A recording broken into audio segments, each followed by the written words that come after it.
God or Muhammad approve such an act? Why? And until when will we continue to suffer? The violence has affected most areas of Iraq. Twin car bombs struck the northern city of Kirkuk last week.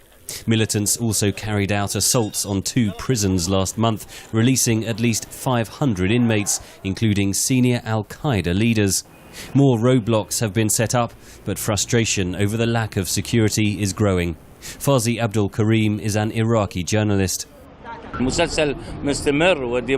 Series of explosions are still going on, and bloodshed has swept across Iraq. And yet, regrettably, not one Iraqi official has tendered his resignation because of his failure.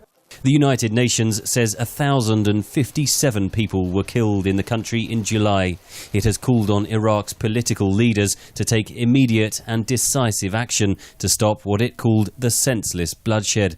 As the violence worsens, Iraq's politicians are deadlocked, says Professor Saad Jawad, formerly of the University of Baghdad and now at the London School of Economics. The political parties in Iraq are doing almost nothing to the security situation, to the services for the people, to the political process. They are in constant conflict between each other. For the last 4 years, we have been living with a cabinet without a Minister of Defense, without a Minister of Interior, and these are the 2 ministries that affect the security situation.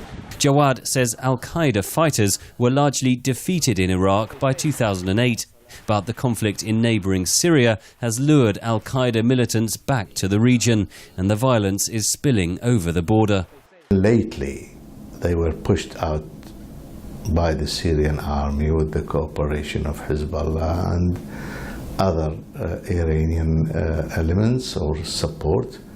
So they have no else to go but to remove themselves from the area where they were defeated into Iraq and Lebanon.